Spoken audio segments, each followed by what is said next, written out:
Baby হওয়ার পর সবাই শুধু একটাই প্রশ্ন করতো, বাচ্চা কেমন আছে। কিন্তু খুব কম মানুষই আমাকে জিজ্ঞাসা করেছিল, তুমি কেমন আছো।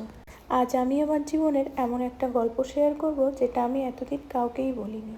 যদি আপনি একজন নতুন মা হন বা আপনার বাড়িতে কোনো নতুন মা থাকেন, তাহলে ভিডিওটা শেষ পর্যন্ত অবশ্যই দেখবেন, কারণ হয়তো এই গল্পটা কারো জীবনে একটু হলেও সহজ করে দিতে পারে।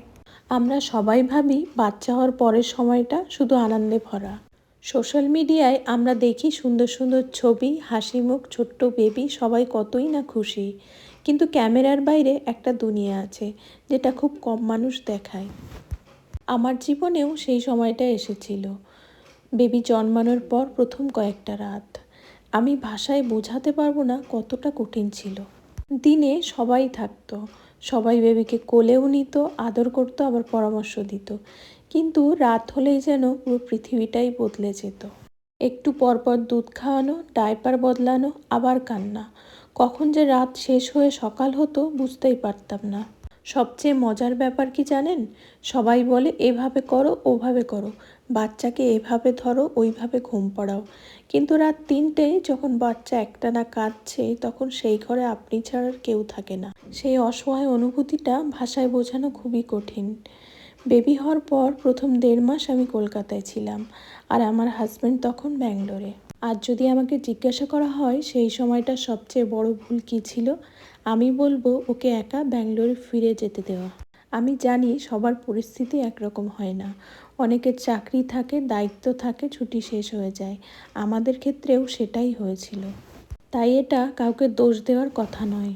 কিন্তু আমার ব্যক্তিগতভাবে মনে হয় বাচ্চা হওয়ার পর একজন মায়ের সবচেয়ে বেশি যাকে দরকার তিনি হলেন তার বাচ্চার বাবা। কারণ সবাই একসময় ঘুমিয়ে পড়ে, কিন্তু একজন বাবা যদি পাশে থাকে অন্তত আপনি জানেন আপনি একা নন। এই অনুভূতিটা খুব বড়। সে কিছু না করতে পারলেও পাশে থাকাটাও অনেক ম্যাটার করে। আমার এখনও মনে আছে ও কিছুক্ষণ পরপরই উঠে যেত সেই সময়। রাত 2টো, 3টে, কখনো 4টে, সবাই ঘুমিয়ে আছে আর আমি কখনো রুমে, কখনো ব্যালকানিতে বেবিকে কোলে নিয়ে হাঁটছি। শুধু ও যেন একটু চুপ করে, কিন্তু অনেক সময় কিছুতেই চুপ করতো না। আর তখন আমার মাথার ভেতরে হাজারটা চিন্তা ঘুরতো। যেমন, আমি কি ঠিকমতো ওকে কোলে নিতে পারছি না, আমি কি ঠিকমতো দুধ খাওয়াতে পারছি না, আমি কি কোনো ভুল করছি। আমি তো ছোটোবেলা থেকেই শুনেছি মায়ের কোলে গেলেই বাচ্চা চুপ করে যায়। তাহলে আমার বেবি কেন চুপ করছে না? তাহলে কি আমি ভালো মা হয়ে উঠতে পারছি না? এই প্রশ্নগুলো আমাকে ভেতর থেকেই ভেঙে দিচ্ছিল। আজ ভাবলে বুঝি ওগুলো আমার দোষ ছিল না। একটা ছোট্ট নবজাতক কাঁদবেই, সেটা তার ভাষা। কিন্তু তখন এসব বোঝার মতো মানসিক অবস্থায় আমি ছিলাম না। অনেক রাতে আমিও কেঁদেছি, বেবিকে কোলে নিয়ে কেঁদেছি। মনে হতো আমি আর পারছি না। আবার সঙ্গে সঙ্গে অপরাধবোধও হতো। একজন মা হয়ে আমি কিভাবে বলি যে আমি ক্লান্ত? সবাই তো বলে মা হওয়াই পৃথিবীর অনেক বড় সুখ, তাহলে আমি এত কষ্ট পাচ্ছি কেন? এই প্রশ্নগুলোই আসলে আমাকে আরও একা করে দিচ্ছিল। আর এই সব রাতগুলোতে আমি পাশে কাউকে পাইনি। পোস্টপার্টাম ডিপ্রেশন সবসময় সিনেমার মতো হয় না। সবসময় এমনও নয় যে কেউ সারাদিন খুব কাঁদছে। অনেক সময় বাইরে থেকে সব ঠিকঠাক দেখায়। আপনি হাসছেন, অতিথিদের সাথে কথা বলছেন, ছবি তুলছেন, কিন্তু ভেতরে ভেতরে আপনি ধীরে ধীরে ভেঙে পড়েছেন। আমার ক্ষেত্রেও সেটাই হয়েছিল। আমার খুব ইচ্ছা করতো কেউ শুধু এসে বলুক, তুমি কেমন আছো। সবাই বেবির খবর নিত, কিন্তু খুব কম মানুষ জিজ্ঞাসা করতো, তুমি ঠিক আছো তো? এই একটা প্রশ্নের কত মূল্য সেটা নতুন মা ছাড়া কেউ হয়তো পুরোপুরি বুঝবে না। ধীরে ধীরে সময় বদলেছে। আমি তারপর ব্যাঙ্গালোরে ফিরে এসেছি। আমার হাজব্যান্ড আমার পাশে ছিল, ও আমাকে শুনতো। সব সমস্যার সমাধান হয়তো করতে পারতো না, কিন্তু পাশে থাকতো।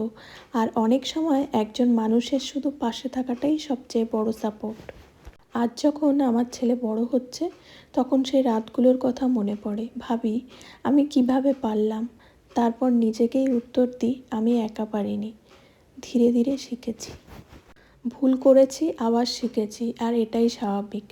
কোনো মা জন্ম থেকেই সব জানে না, মা হওয়াটাও একটা শেখার যাত্রা। আমি আজ আমার কষ্টের কথা বললাম, কিন্তু এই পুরো পোস্টপার্টাম জার্নিতে যারা আমার সবচেয়ে বড় ভরসা ছিল, তাদের কথা না বললেই এই গল্পটা অসম্পূর্ণ থেকে যাবে। আমার মা আর আমার হাজব্যান্ড ছাড়া এই জার্নিটা মোটেই এত সহজ হতো না। বেবি হওয়ার পর প্রথম 1.5 মাস আমি কলকাতায় ছিলাম। তারপর যখন আমি কলকাতা থেকে ব্যাঙ্গালোরে ফিরে এলাম, তখন থেকেই ওরা দুজন আমার পাশে শক্ত হয়ে দাঁড়িয়েছিল। মা সবসময় আমাকে বুঝিয়েছে যে সব কিছু একদিনে পারফেক্ট হয় না, ধীরে ধীরে সব শিখে যাব। আর যখনই আমার একটু বিশ্রামের দরকার হয়েছে, মা আমার আর আমার বেবির পাশে থেকেছে। তার দ্বারা যতটুকু সম্ভব আমাকে রেস্ট নিতে দেওয়ার সাহায্য করেছে। আর আমার হাজব্যান্ড, ও শুধু একজন বাবা হিসাবে নয়, একজন পার্টনার হিসাবেও সবসময় আমাকে সাপোর্ট করেছে, আমার কথা শুনেছে।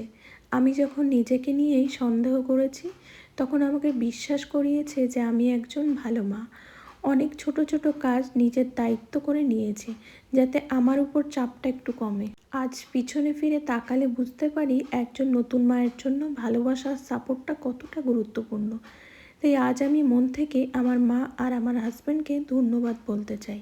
তোমরা পাশে না থাকলে হয়তো এই কঠিন সময়টা এতটা সাহস নিয়ে পার করতে পারতাম না। আজ যদি কোনো নতুন মা এই ভিডিওটা দেখেন, আমি শুধু একটা কথাই বলতে চাই, আপনি খারাপ মা নন, আপনি দুর্বল নন। আপনি শুধু একটা নতুন জীবনের সঙ্গে নিজেকেও নতুন করে গড়ে তুলছেন। নিজের জন্য সাহায্য চাইতে লজ্জা পাবেন না। কাঁদতে ইচ্ছা করলে কাঁদুন, কাউকে বলুন যে আপনার কষ্ট হচ্ছে, এতে আপনি ছোট হবেন না। আর আজ যারা এই ভিডিওটা দেখছেন আর আপনাদের বাড়িতে যদি নতুন কোনো মা থাকেন, তাহলে শুধু বেবির জন্য উপহার নিয়ে যাবেন না।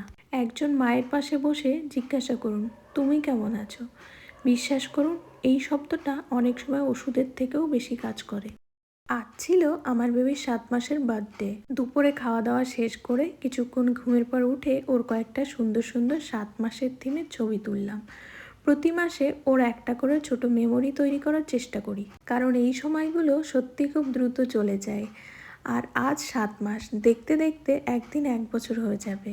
ওর এই মাসে নিচে 2টো দাঁতও উঠেছে, তাই সেই থিমেও কিছু ছবি তুললাম। তারপর সন্ধ্যা নাগাদ ওকে আরেকবার খাইয়ে দিলাম।